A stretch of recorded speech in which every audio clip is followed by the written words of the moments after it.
Press, please. Cameras, cameras, please. Give us space, cameras.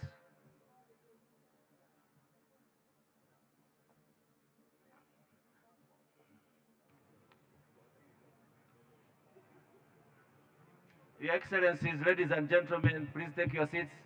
Members of the press, please.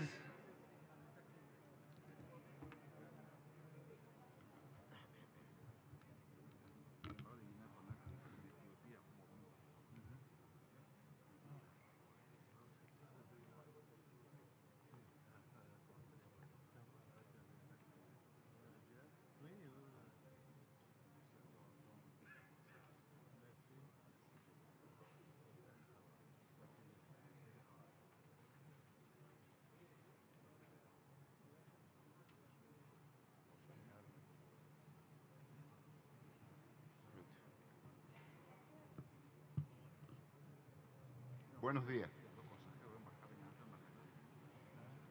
Distinguidos jefes de Estado y de Gobierno, Excelencias, distinguidos delegados, es un gran placer para mí dar inicio a la tercera cumbre sur del Grupo de los 77 y China. Quiero darle una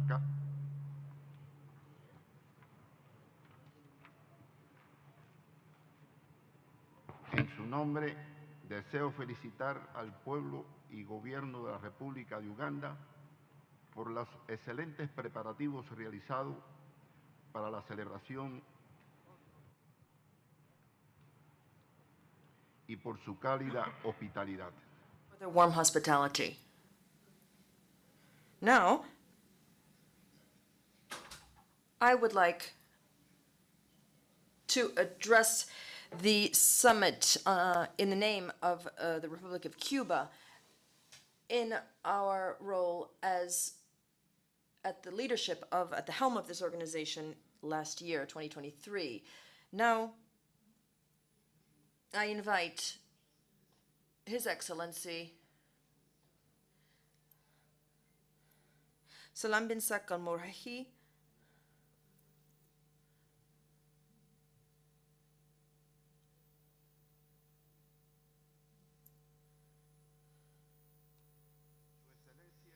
His Excellency Yoweri Museveni, President of the Republic of Uganda, His Excellency Dennis Francis, President of the 78th session of the UN General Assembly, His Excellency Antonio Gutierrez, Secretary General of the United Nations, distinguished heads of state and government, and of other delegations, dear participants. It is an honor for us to participate in this great event organized by our sister republic, Uganda. I would like to restate what a pleasure it is to meet on African soil for those of us who share deep ties of brotherhood and sisterhood and solidarity. The Cuban people have inherited a fighting spirit and a capacity for resistance from you. Africa deserves our respect and support in the path to development, which is why I would like to greet its leaders with warm affection. I would particularly like to acknowledge the leadership of President Yoweri Museveni, promoter of peace and stability in Africa and the world. Your Excellencies, in these challenging times, when many tactics deployed to divide the countries of the South, unity should be the order of the day for the G77 and China. It is essential and urgent for us to work effectively and together to change the current unfair world order and free ourselves from the disadvantaged positions that are a byproduct of centuries of colonialism, neo-colonialism, and dependence once and for all. 2023 was a year of great challenges and complex processes that proved how much we can accomplish when we work decisively in defense of our legitimate interests and aspirations. Thanks to the collective efforts of the members of our group, we managed to move forward on the path towards where we deserve and need to be given the current international context. The successful summit of heads of state and government of the G77 and China, which was held last September in Havana, was a necessary and urgent meeting out of which we emerged stronger. The summit of our leaders in the context of the 28th Conference of the Parties to the Convention on Climate Change, or COP28, for the first time,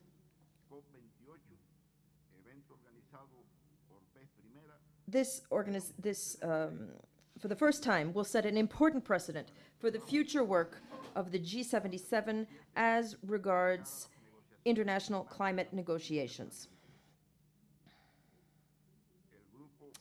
The group has also been a key player in different UN negotiations, including those on sustainable development.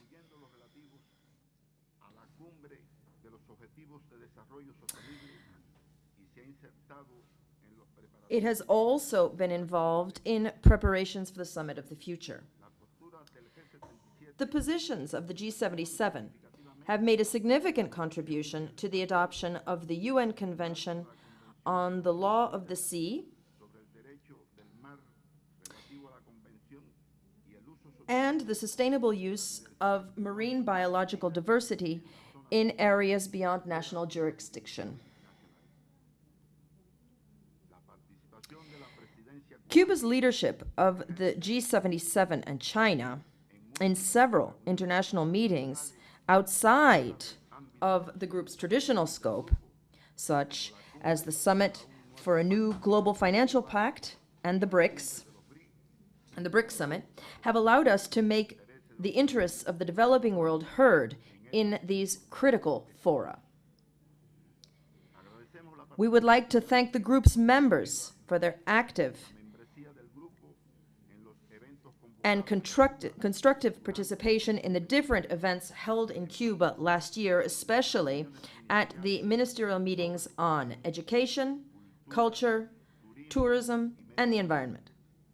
Said meetings fostered substantive debates and agreements on practical actions having to do with issues of fundamental importance for the South.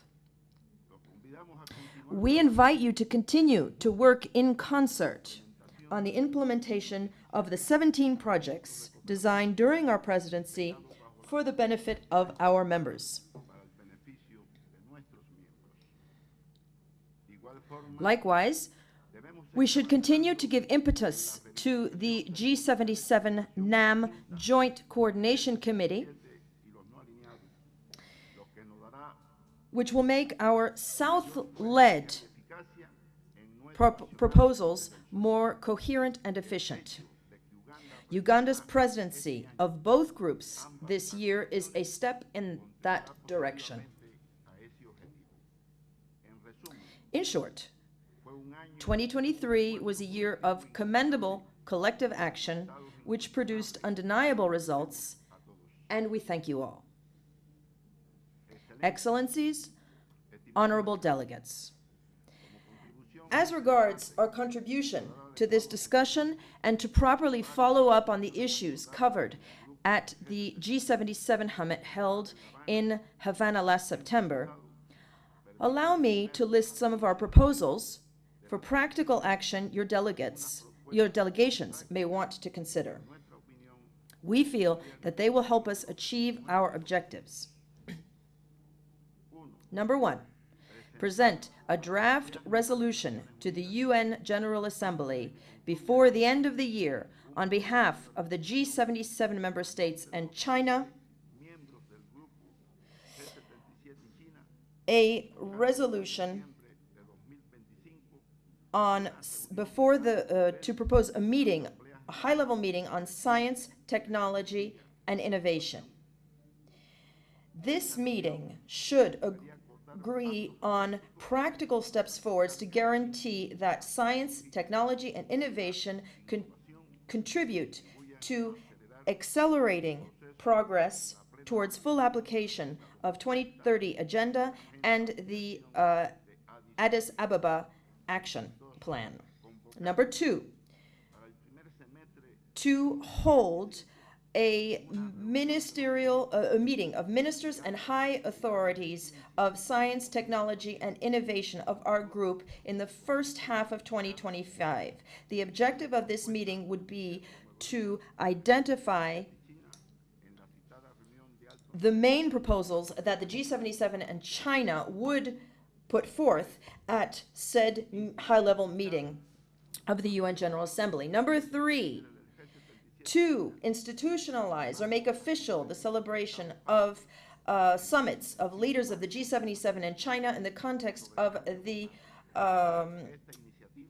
conference, the COP meetings on climate change. This initiative, which happened for the first time at COP28 held last year in Dubai, demonstrated how relevant and important it was. It would make it easier to achieve for our group to achieve concerted action regarding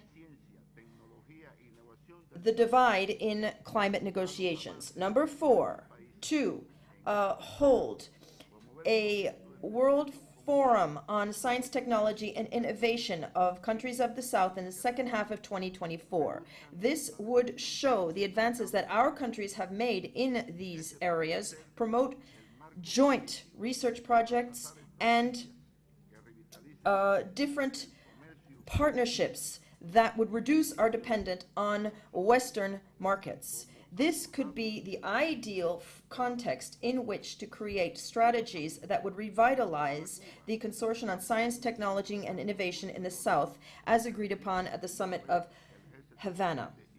Dear friends, for Cuba, it was very source of much pride and honor to lead the G77 and China for the first time. We did this in difficult circumstances, given that we are subjected to a criminal financial, economic, and trade and financial embargo since the second half of 2019 that was and has taken on, made even deeper. We would deeply like to thank the members of the group for the unilateral coercive measures for their support in fighting these measures and this unfair blockade and embargo that we've been subjected to for more than 60 years.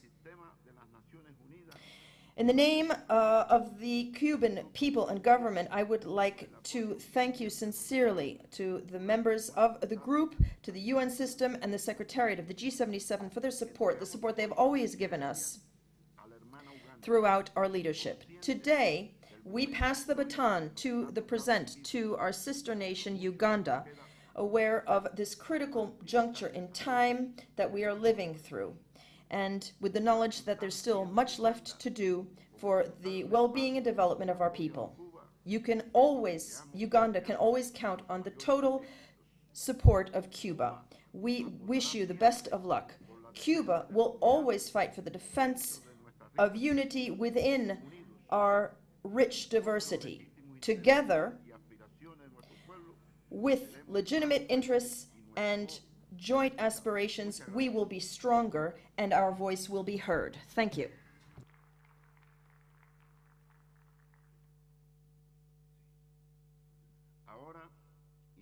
Now, I would like to call His Excellency Sultan bin Al-Muharai, the Ministry of State of Foreign Affairs for the State of Qatar, which was the host country of the Second South Summit, to come up here, as well as this head of delegation of the nation of Qatar will give us a speech. Thank you, Mr. Chair. In the name of God, the most compassionate, the most merciful, Your Excellency President Yoweri Museveni,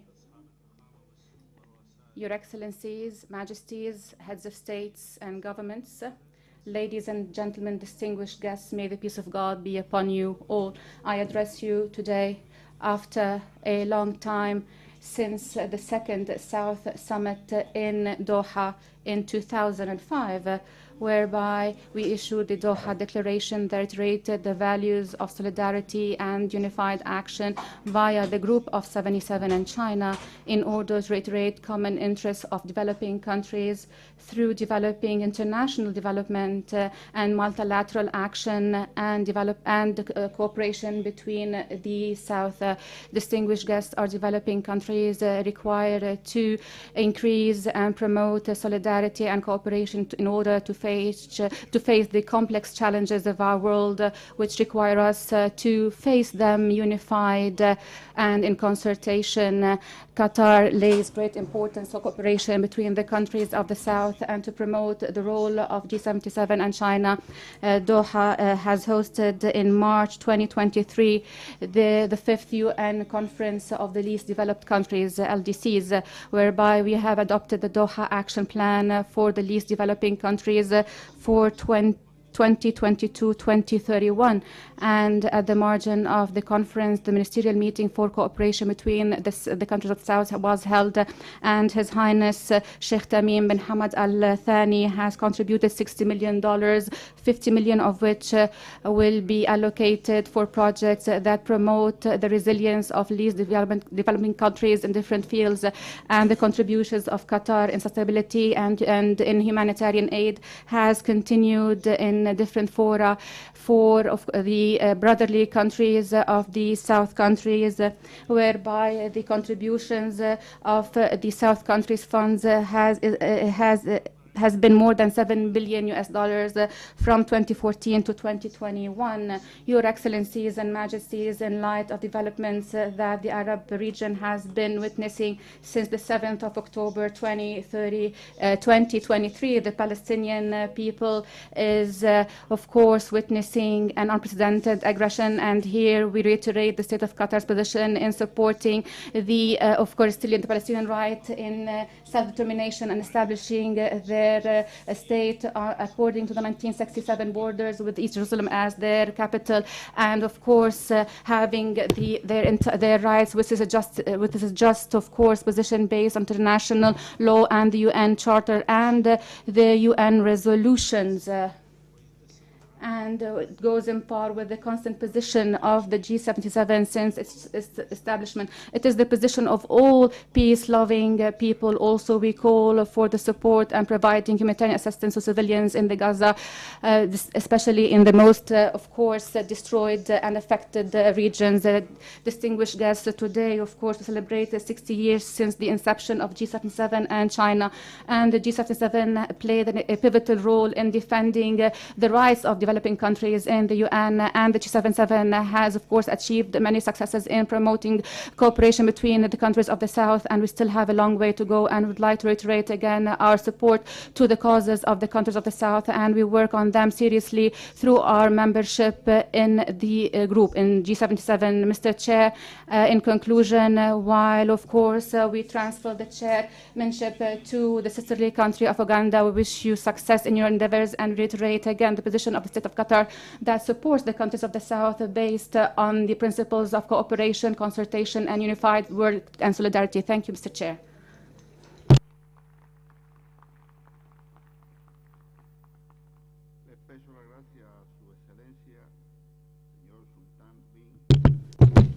Now, Sultan, thank you very much for your speech. Sultan, now I would like to call the President of the Republic of Uganda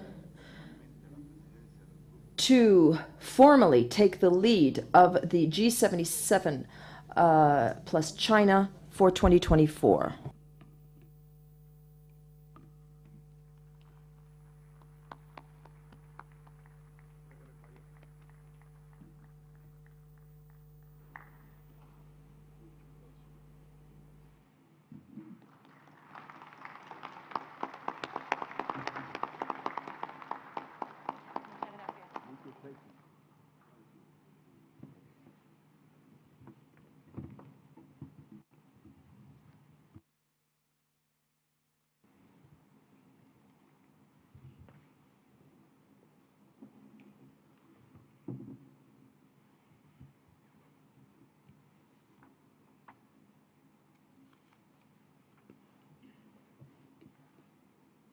His Excellency Salvador Paredes Mesa, Vice President of the Republic of Cuba and Chair of the G77 and China for the past 3 years,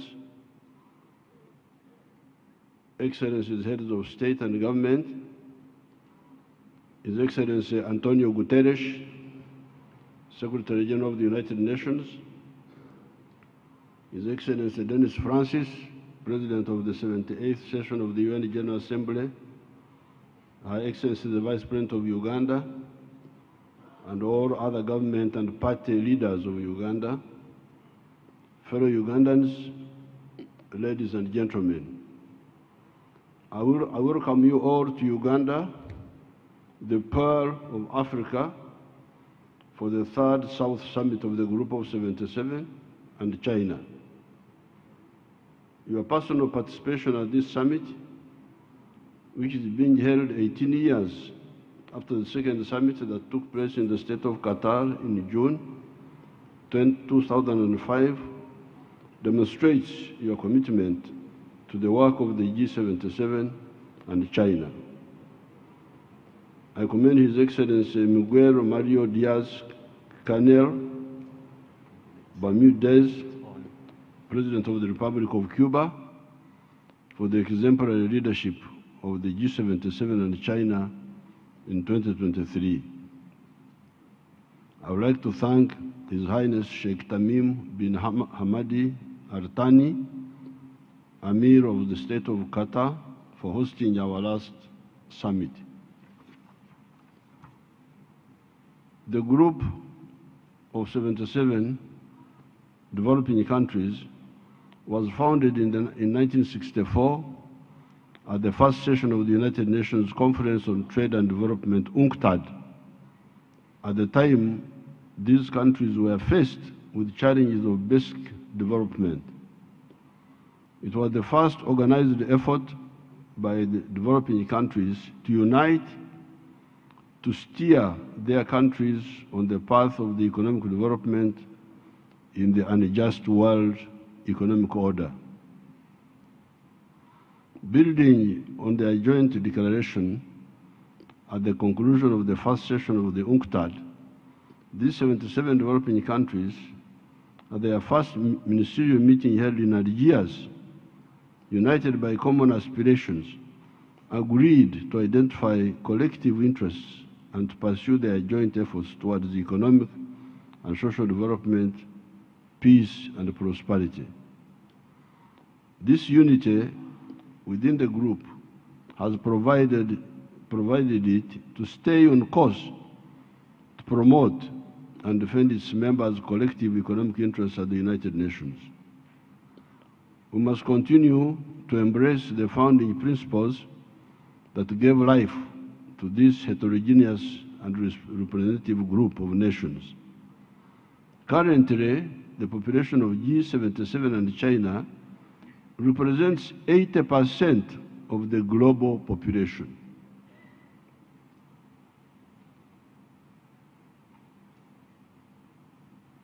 In addition, its GDP accounts for more than 40% of the global GDP. This shows that in spite of the challenges, the group has registered progress in defending and promoting the interests of the developing countries. Uganda welcomed the theme of the third South Summit of the G77 and China. We meet at the time where the developing countries continue to face multiple global challenges that undermine our national and collective efforts to achieve sustainable development and our national development aspirations. We are now past halfway for the 2030. Unfortunately, the overall progress in the attainment of the Sustainable Development Goals, as agreed at the heads of state and government and high representatives meeting held at the United Nations in September 2015, falls short of the expectations, with the developing countries lagging far behind. Therefore, this summit is an appropriate forum to speak with a common voice as leaders of the Group of 77 and China on the urgent need for effective actions to accelerate the implementation of the 2030 Agenda for Sustainable Development during the remaining 7 years to realize our vision, shared principles and commitments, particularly the eradication of poverty in all its forms and dimensions, and the pledge that no one will be left behind. Excellencies, setting the path toward the realization of leaving no one behind requires that as a group we remain united in our demand to the international community to support developing countries to urgently address the global challenges, in particular poverty, hunger, digital divide, and climate change. We continue to witness the threat to multilateralism and the rise of unilateralism, which makes all susceptible to the impact of the current unjust international economic order. At the Group of 77 and China, we should continue to work collectively to ensure that we achieve an international economic order that is just and equitable as envisaged 59 years ago at the founding of the group. Uganda remains committed to the pledge to leave no one behind. In this context, Uganda has accelerated its national efforts to implement the 2030 Agenda for Sustainable Development in its entirety. We firmly believe that accelerating our progress towards the full implementation of the 2030 Agenda is critical to our national aspirations to ensure that no one is left behind, particularly during this time when we strive to build back better from the COVID pandemic and respond to other global challenges. Uganda has identified 4 key sectors of wealth creation and job creation that include commercial agriculture, industrialization, the development and modernization of services, and information and communication technology to support our socio-economic transformation. The government of Uganda is implementing targeted interventions in the above key sectors with a view to ensure that no one is left behind. In addition, we are equally prioritizing the promotion and protection of the human rights, including the right to development, in line with our national legal framework and international commitments. We wish to emphasize that the issue of human rights should be handled objectively and not politicized. South-South cooperation continues to play a critical role in supporting development countries in their efforts to achieve self-reliance. In this regard, I commend all developing countries for their contributions in strengthening this element of international cooperation. As countries in the Global South, we need to uphold this solidarity, which is a pillar in helping us safeguard our collective interests. We need to strengthen trade and investments among our countries. Therefore, the African Continental Free Trade Area, CFTA, leads the way to strengthen intra-trade among African countries to ensure prosperity for the African people. As the developing countries, we should support the implementation of these regional trade blocs. We must also support strengthening triangular cooperation. leaving no one behind cannot be realized without adequately addressing the challenges and needs faced by countries in special situations, in particular African countries, least developed countries, landlocked developing countries, and small island developing states, as well as specific challenges faced by many middle-income countries, conflicts and post-conflict countries, and countries and peoples living under foreign occupation.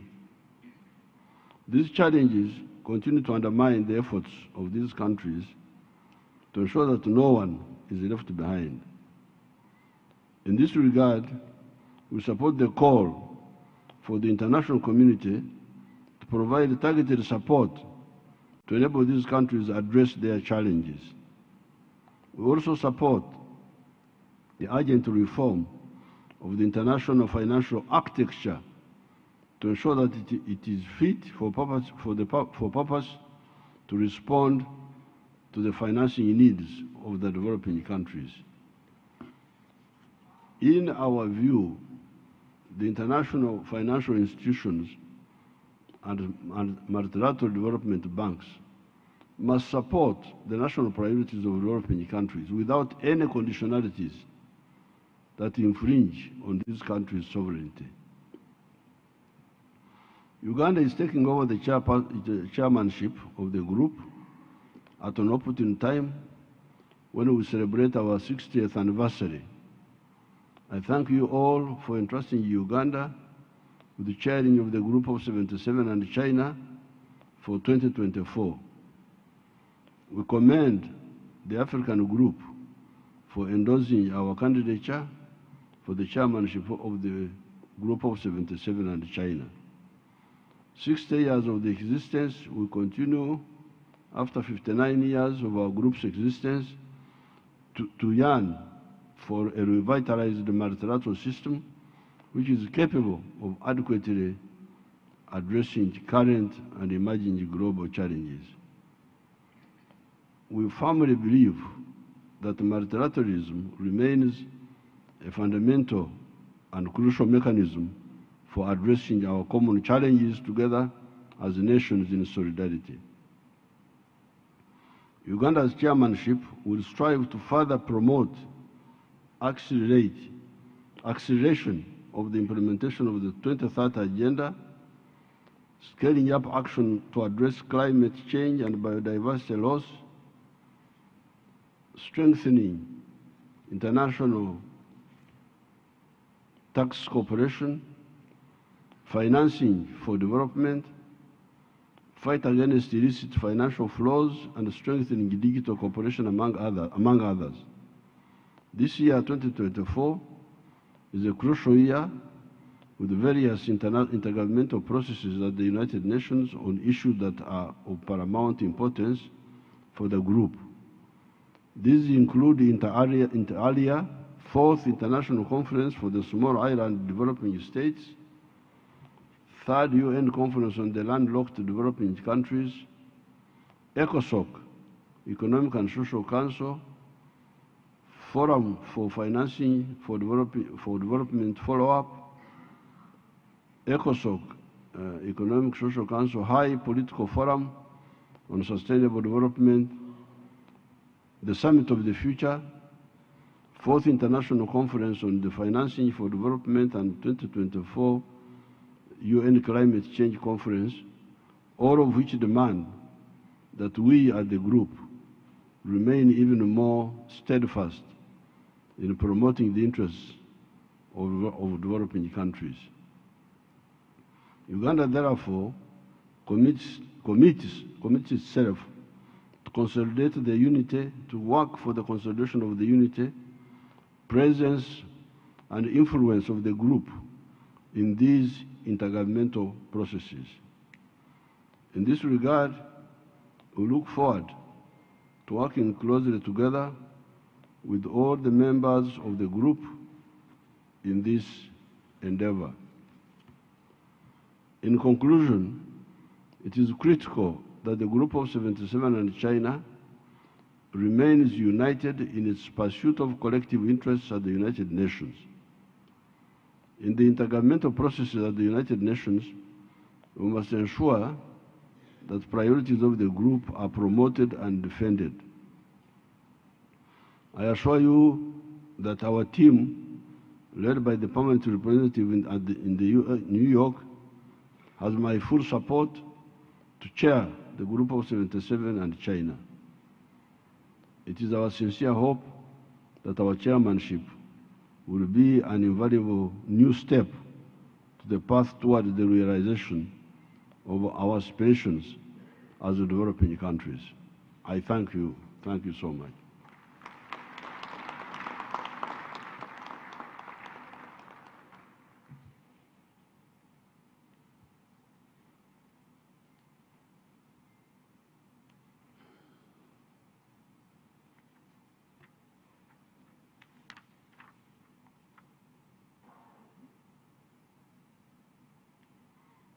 It is now my honor to invite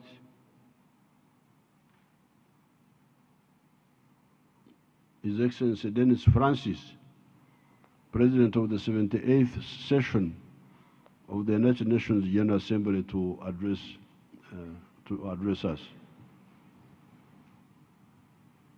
Thank you, Mr. Chairman. Your Excellency, Mr. Yoweri Rugata Museveni, President of the Republic of Uganda and Chairman of the Group of 77 and China. Your Excellency, Mr. Miguel Diaz-Canel Bermudez, President of the Republic of Cuba. Their Excellencies, the Heads of State and Government. Your Excellency, Mr. Antonio Guterres, Secretary General of the United Nations, distinguished ministers, participants, ladies and gentlemen. I feel both honored and privileged to address this august convocation on behalf of the General Assembly of the United Nations. Let me begin by conveying my sincere appreciation to His Excellency President Museveni and to the government of Uganda for hosting this third South Summit, a momentous event highlighting the unshakable commitment of the G77 and China to advancing multilateralism and global cooperation as the centerpiece for achieving the noble goals of the United Nations. Uganda's assumption of the chairmanship coincides with the group's 60th anniversary. I have no doubt that with such capable leadership, Uganda will confidently carry forth the torch of leadership for a prosperous, united, and stronger South. I should also like to recognize and commend the outgoing dynamic chair, Cuba, for its extraordinary and insightful leadership of the group during these trying times of geopolitical tensions and multifaceted challenges.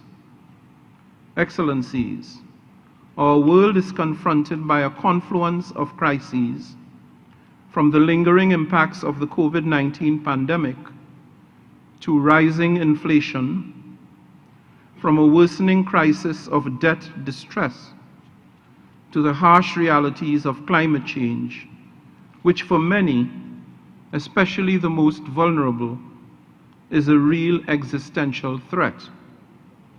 In parallel, escalating geopolitical tensions, wars, and conflicts have risen to the fore, shattering the lives of millions and putting the safety and security of the entire planet at risk. At the forefront of these is the harrowing humanitarian catastrophe in the Gaza Strip.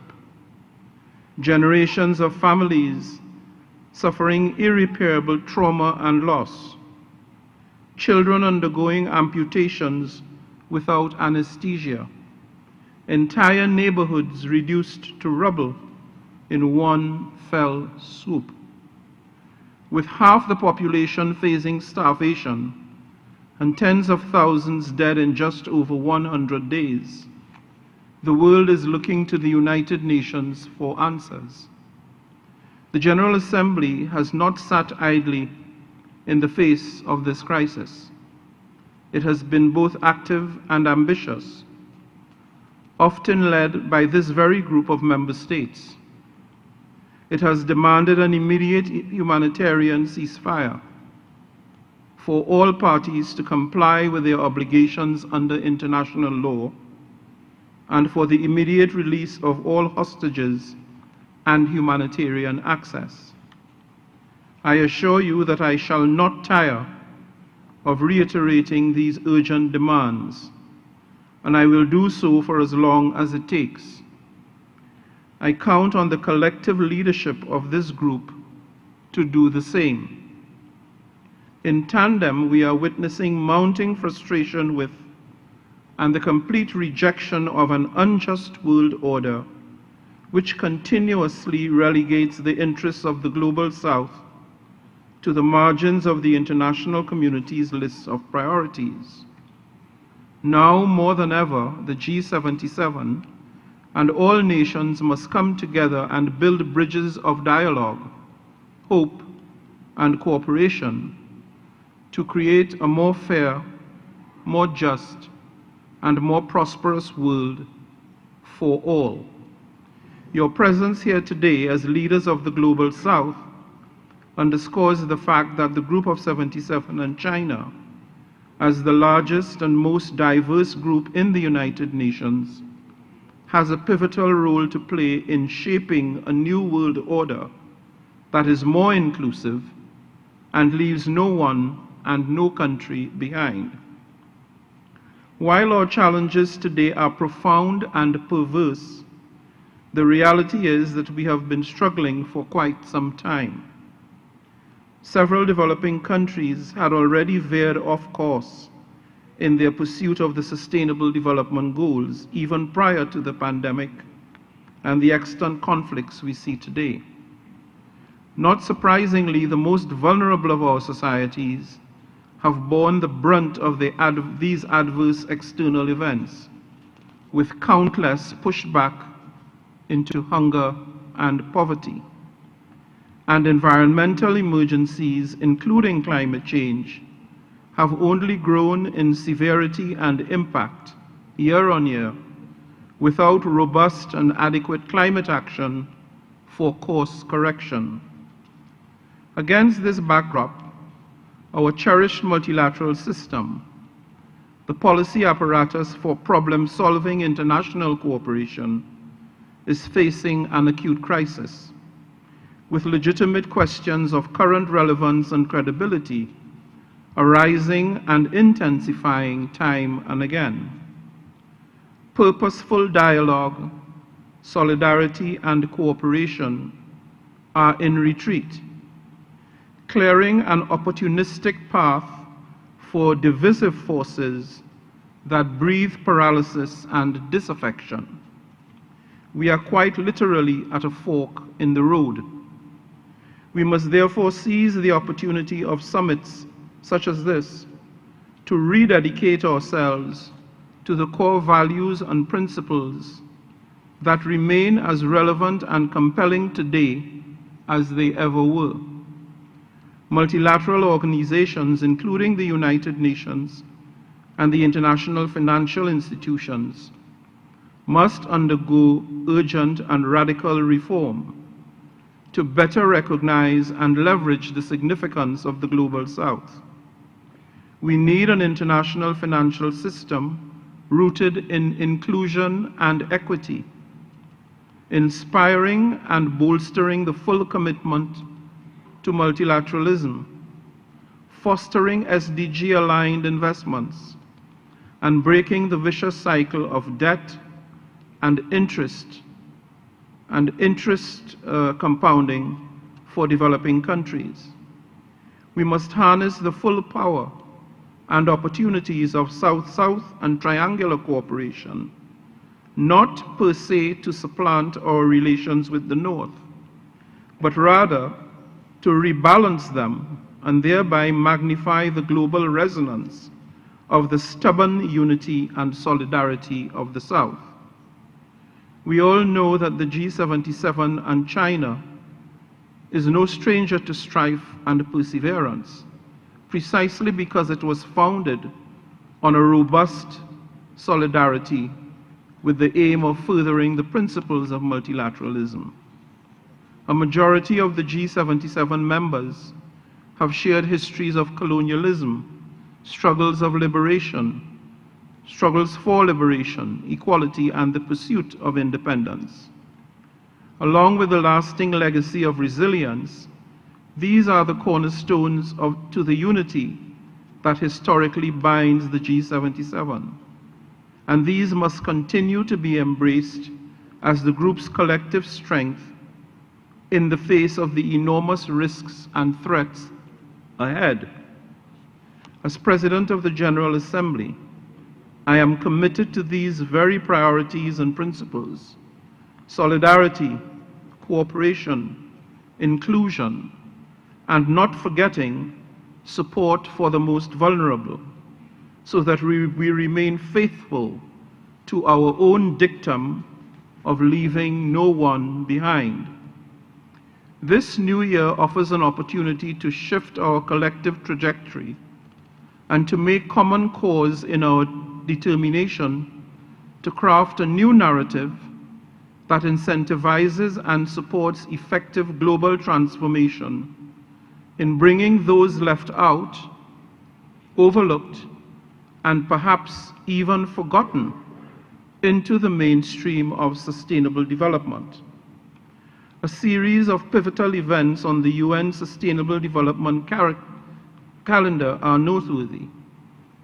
First is the 4th International Conference on Small Island Developing States in Antigua and Barbuda. Secondly, the 3rd United Nations Conference on Landlocked Developing Countries in Rwanda. And thirdly, the first ever UN General Assembly Sustainability Week, a flagship initiative of my presidency, being convened from the 15th to the 19th of April 2024 at UN headquarters, focusing on sustainability themes in selected sectors, namely tourism, transport, energy, infrastructure, as well as a signature event on debt sustainability, which of course is a major concern to members of the G77. Sustainability Week will build on the 2023 SDG Summit and seek to accelerate our path to 2030 in order to achieve the promise of the SDGs as well as that of the Paris Agreement. I am confident I can count on the constructive engagement of the G77 and China at the highest possible level to ensure that this week amply positions us to take forward what will unarguably be the defining multilateral process of our generation, that of the Summit of the Future. The summit aspires, among other things, to accelerate implementation of the 2030 Agenda, to rectify key governance gaps, and to ensure member states uphold their commitments to development. The G77 and China must play a crucial role in shaping the outcome of the summit, insofar as it will recalibrate the relationship between the global north and the south. In that regard, the application of modern technology to support human welfare will be a key area of focus, and so the G77 will need to be alert to ensure that such technologies contribute to closing as distinct from increasing the development gap. I also encourage your continued engagement in the intergovernmental negotiations for the Declaration on Future Generations and the Global Digital Compact, the potential economic benefits of which are extraordinary, though with probable social and societal risks. How we balance the benefits versus the costs is a critical issue for contemplation by the G77 and China. I call upon you all to actively support impactful transformation, a transformation that goes beyond statistics and annual reports, one that instead translates into tangible human and developmental progress, that creates a more secure, safe, and peaceful world and a more sustainable planet. Despite the challenges, I am certain that together we can seize this moment to unlock new commitments and adopt innovative policies that leave no one behind. Excellencies, together as one G77 and China, let us commit at this summit to work even harder to rebuild trust, to reignite global solidarity, and to harness the power and potential of multilateralism to secure and deliver peace, prosperity, progress, and sustainability for everyone, everywhere. I thank you.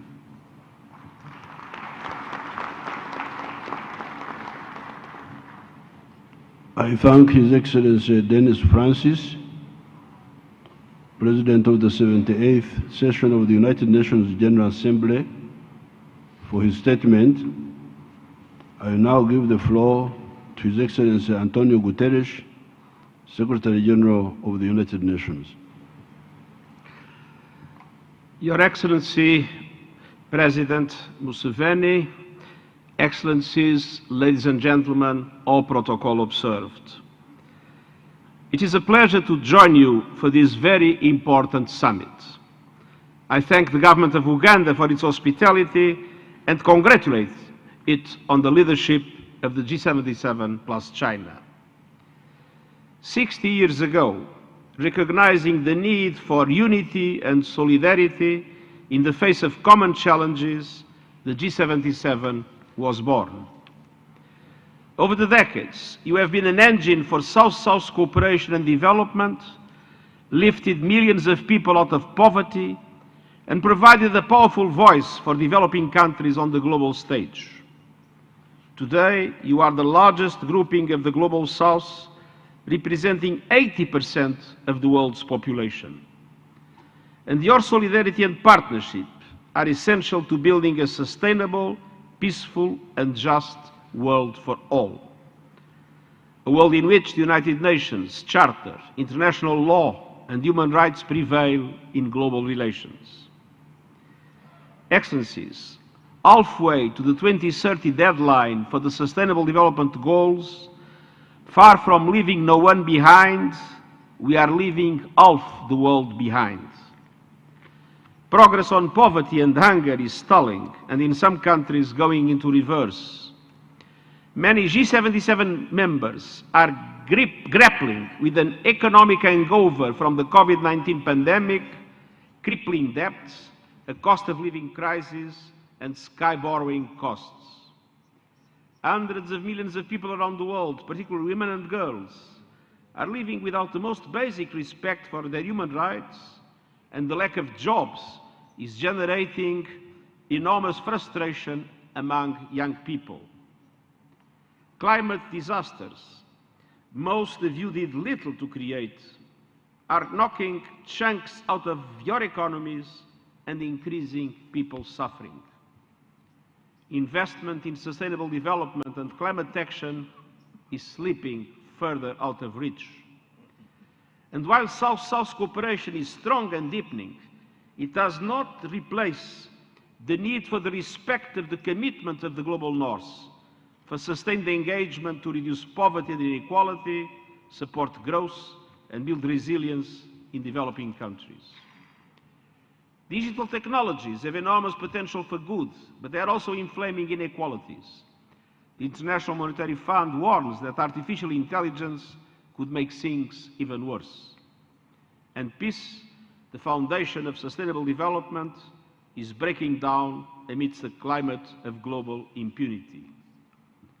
Around the world, from Sudan to Ukraine, the Middle East and beyond, wars are devastating lives, fueling mass movements of people, disrupting global supply chains, and threatening to set entire regions alight.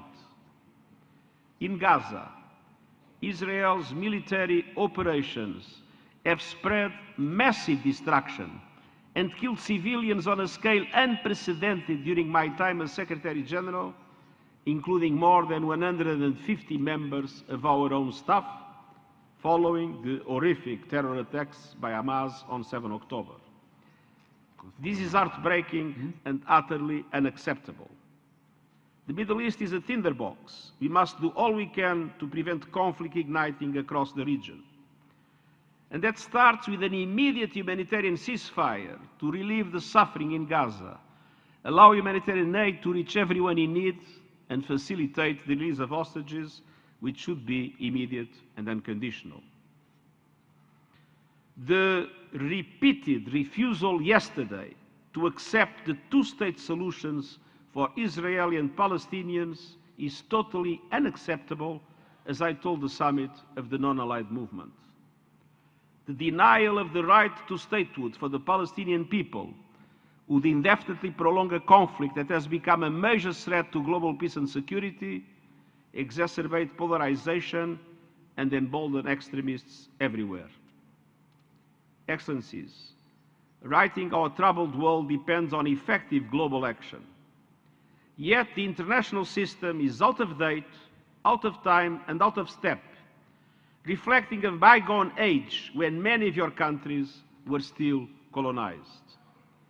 The United Nations Security Council is paralyzed by geopolitical divisions, and its composition does not reflect the reality of today's world.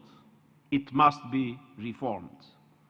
And the global financial system, including the Bretton Woods institutions, have failed to provide a global safety net for developing countries in distress, as it was created after the Second World War in a totally different global economic situation.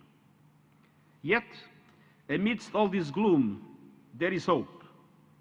Last year, the SDG Summit issued a strong political declaration thanks in large part to the advocacy and tenacity of G77 countries. And this year, we have an opportunity to build on that success. The Summit of the Future, to be held in New York in September, is a generational opportunity. It aims to reform and revitalize multilateralism so that it works for everyone, everywhere, and meets the challenges of today. It is a chance to create the conditions for countries to achieve the SDGs, to find consensus on frameworks to address new challenges, and to build a better world for us all. We rely on the G77+China to make the Summit of the Future a success, to seize this opportunity and to find common solutions. The Summit will consider deep reforms of the international financial architecture. Financial institutions and frameworks created after the Second World War still largely correspond to the power relations and the global economy of that time. They must be reformed so that they are truly universal, reflect with justice the realities of today, and are much more responsive to the needs of developing countries. I have also proposed an SDG stimulus of $500 billion a year in affordable long-term finance for sustainable development and climate action in developing countries. And multilateral development banks must be adequately capitalized and must change their business models to leverage far more private finance for developing countries at reasonable costs. The SDG stimulus calls for urgent action on debt, including breathing space for countries facing unbearable repayment schedules. And it calls for the expansion of the contingency financing for countries in need, including through the rechanneling of special drawing rights. Momentum is building. All countries backed these proposals in the SDG Summit last year, but now we must turn them into reality. So, Excellencies, beyond the Summit of the Future, I ask you to unite against climate catastrophe. The very existence of some countries in this room depends on limiting global temperature rise to 1.5 degrees Celsius in line with the principle of common but differentiated responsibilities and respective capabilities in light of different national circumstances. I urge you to hold developed countries to account for climate justice and for leading an equitable and just transition based on the phase-out of fossil fuels and massive investment in renewable energy.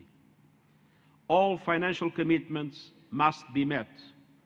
Clarifying the delivery of the $100 billion and doubling adaptation finance by 2025 are only starting points. The Loss and Damage Fund is a step forward and a testament to the power of the Global South, but we must call for meaningful contributions that have not yet been announced. And we must also advocate for an ambitious new finance goal for the future at COP29. And we must not forget that the just and equitable energy transition includes producing and trading critical minerals in a way that is fair, sustainable, and provides maximum benefit to developing countries. They must be more than simple exporters of raw materials. Excellencies, new technologies can turbocharge progress towards the SDGs. Our proposed Global Digital Compact aims to ensure that in a new technological era, no one is left behind. And I hope it will be agreed at the Summit of the Future. And the high-level body on artificial intelligence that I created, which includes several experts from G77 countries, and is balanced 50% North and 50% South, has already made preliminary recommendations on global artificial intelligence governance, including with the objective of accelerating the Sustainable Development Goals. The new Scientific Advisory Board is also working to ensure scientific breakthroughs are shared equally for the benefit of all. And I praise the efforts done by the Presidency of Cuba to put science and technology in the center of G77 concerns. I encourage you to engage in all these efforts. The 21st century cannot replicate the vast inequalities of the 20s. Do not let new rules for new technologies be written by the rich for the rich. Excellencies, let us face it, those that benefit most from the present global governance system are unlikely to lead its reform. So momentum for change must come from you. I urge you to keep driving these efforts forward. We have a chance to cultivate a just, peaceful and prosperous future where no one is left behind. But for that, a lot needs to be changed and reformed. Together, let's unite to fight to make it a reality, and I thank you.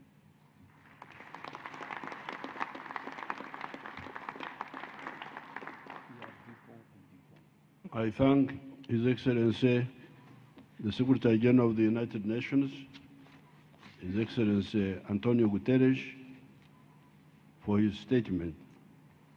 I now give the floor to His Excellency Liu Guozhen, Special Representative of the President of China, member of the Political Bureau of the Chinese Communist Party Central Committee, and Vice Premier of the State Council of the People's Republic of China, as a special guest.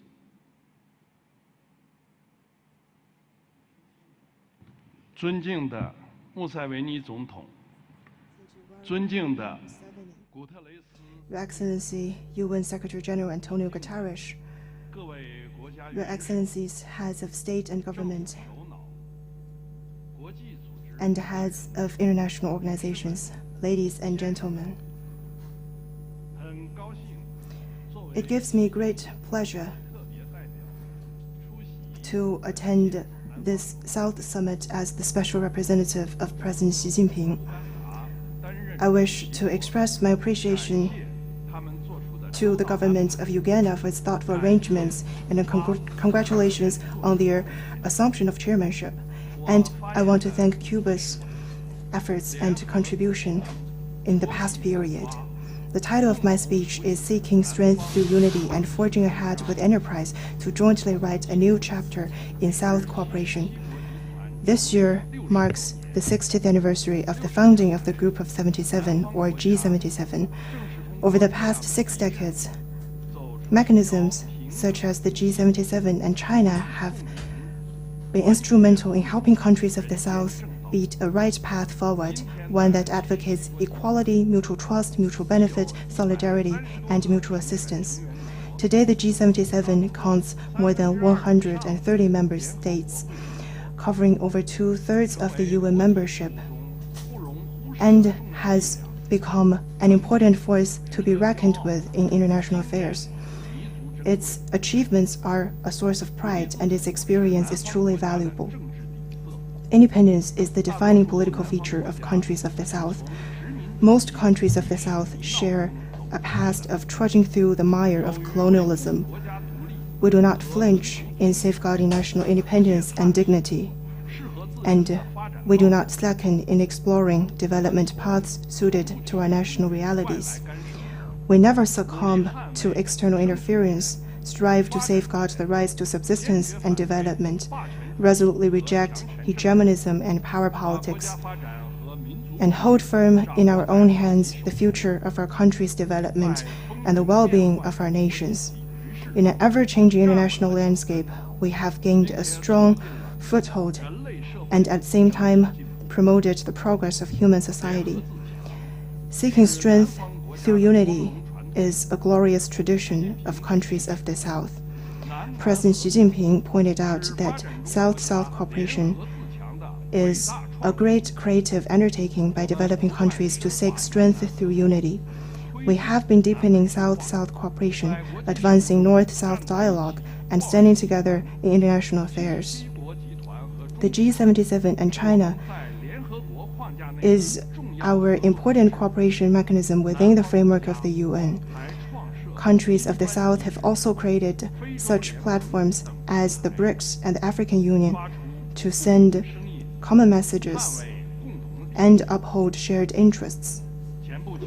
Not long ago, the BRICS realized a historic expansion, which strengthened the momentum of solidarity and cooperation among emerging markets and developing countries, and boosted the morale of the Global South to forge ahead in unity. Pursuing development and rejuvenation is a historical mission of countries of the South. Seizing the opportunities of economic globalization, countries of the South have been promoting trade and investment, liberalization and facilitation, and carrying out bilateral, regional, and multilateral cooperation, thereby realizing fairly fast economic and social development. Today, countries of the South account for half of the world economy, 42% of global trade, and half of high-tech exports. We are visibly narrowing the gap with developed countries. Countries of the South now contribute to nearly 60% to global growth, according to statistics from international institutions. Equity and justice are the common aspiration of countries of the South. We always address major international issues based on their merits, making fair remarks and taking fair actions. In mechanisms including the UN, the G20, the International Monetary Fund, and the World Bank, we have played a constructive role. We have made it possible to establish New Development Bank, the Asia Infrastructure Investment Bank, the Silk Road Fund, among other financial institutions, guiding the trend of international cooperation and making the global governance system more fair and equitable. Ladies and gentlemen, changes unseen in a century are unfolding at a faster pace in the world, and the collective rise of countries of the South is unstoppable. Yet, the unjust and inequitable international political and economic order from the past continues to have lingering effects. Factors hindering world peace and development have not been eradicated. and countries of the South are facing an increasingly complex external environment. We need to renew our efforts to forge a united, equal, balanced, and inclusive global development partnership and build a community with a shared future for mankind. To this end, I wish to put forward 3 proposals. First, we need to be brave and determined in exploring our path to modernization. Modernization as an aspiration is universal among all countries, but the ways leading to it cannot fit into one single model. We need to put our people at the center, stay grounded in our own realities and traditions, learn from other civilizations, and explore paths to modernization that fit our own development. We need to seize the opportunities created by the latest round of technological revolution and industrial transformation, thus achieving leapfrog economic and social development. China is advancing the great rejuvenation of the Chinese nation on all fronts through a Chinese path to modernization. We look forward to joining hands with countries of the South and achieving modernization together, leaving no one behind. Second, we need to pursue higher quality South-South cooperation. Countries of the South at various stages of development and with diverse endowments of resources enjoy considerable complementarities in economic structures. We need to seek strength through unity, enhance the synergy of development strategies, and continue to unlock the potential for cooperation to make countries of the South more competitive as a whole. China is ready to focus on practical cooperation and capacity building and conduct cooperation in a broader way and in more areas to unleash the potential for growth, address the difficulties holding back development, and improve people's well-being. Third, we need to actively participate in the reform of the global governance system, complying to the common call of all countries, especially developing countries, and raising our representation and voice in meaningful ways is critical to tackling the age-old problems in international governance. We need to jointly call for an equal and orderly multipolar world and a universally beneficial and inclusive economic globalization, build an open world economy, firmly promote trade and investment liberalization and facilitation, resolutely oppose the attempt to roll back globalization and abuse the concept of security, and foster a global environment conducive to the development of countries of the South. We need to jointly support the reform of the WTO and the international financial system, and to make international development agencies more efficient in supporting countries of the South. We need to bring development to the center of the global economic policy framework, urge developed countries to earnestly deliver on their commitments of official development assistance and climate financing, and speed up the implementation of the 2030 Agenda for Sustainable Development. Poverty is a primary challenge for the development of countries of the South. China encourages the UN Secretary General to nominate a special envoy for poverty eradication in order to promote global poverty reduction. Ladies and gentlemen, China firmly supports countries of the South in realizing common development. In the early days of its founding, New China began assisting other countries to the best of its capacity. More than 70 years on, thousands of complete projects and projects for providing goods and materials have been implemented. Over 10,000 technical cooperation projects have been conducted, and over 400,000 training opportunities have been provided to developing countries. In all these endeavors, we have never attached political strings or interfered in other countries' internal affairs, winning deep friendship from countries of the South.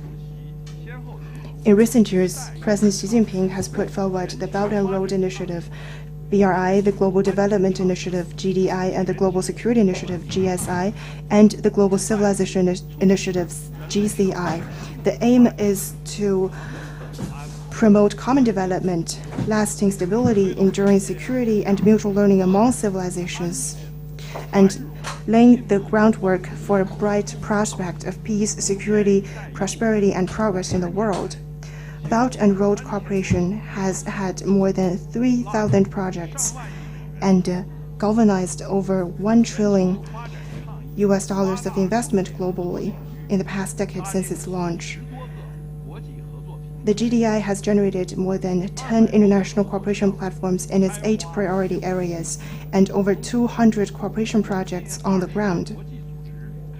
Working closely with 20 international organizations, China has implemented over 130 trilateral cooperation projects in nearly 60 countries in areas such as poverty reduction, food security, public health, and climate change. More than 30 million people have benefited from these projects. And the 2030 Agenda for Sustainable Development received a good boost. President Xi Jinping has underlined that China, as a developing country and one of the Global South, has invariably stood in solidarity with fellow developing countries through thick and thin. China will continue to take South-South cooperation as a priority in its cooperation with other countries. Stand together and work in concert with G77 members and contribute to the common development of countries of the South with its philosophy and progress in pursuing Chinese modernization. Thank you.